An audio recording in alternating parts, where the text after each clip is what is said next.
as a company, we have structured that we are in communication with our entire network at least twice a month through a newsletter. But you talk about being able to keep in touch with these individuals in the community. At some point, you have to become very selective about who you're choosing to give that time to. We have over 300,000 people in our network. I am not keeping tabs for 300,000 people. But I will say that the people that I generally will keep in touch with are the most are one, the people I've enjoyed talking to.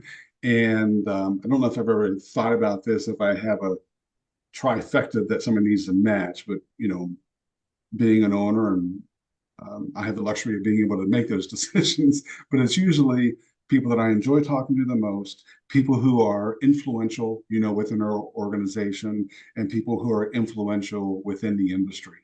Because, the in my industry, no matter how many candidates and great candidates I have, at the end of the day, clients are the one who pays the bills. So while it's super important that I have access and relationships with a community of elite candidates, and we do, I need relationships equally. They're even more important to have relationships with companies that desire our services and are willing to pay access to get to that community.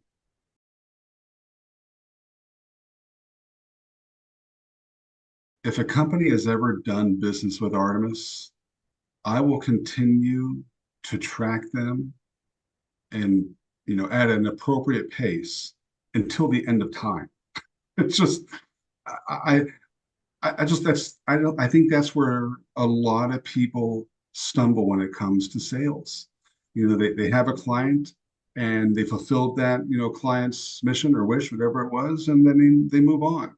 And as you know, finding new clients, especially for B2B services, is extremely difficult.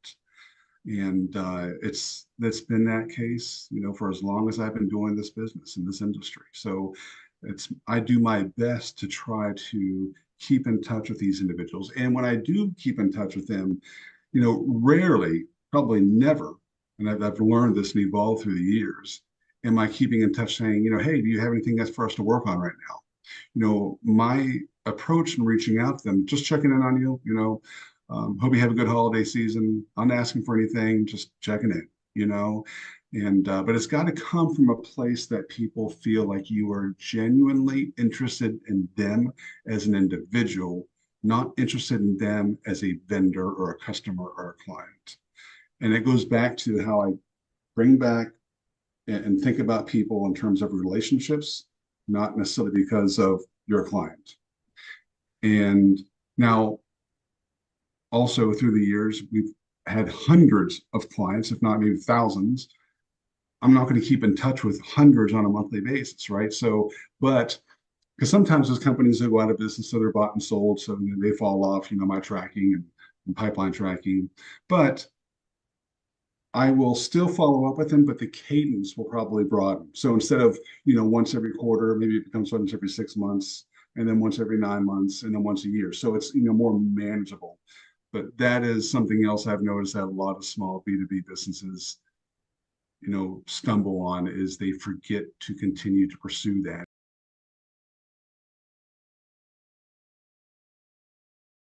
At least for me, when I'm developing trust, it's like I'm planting seeds.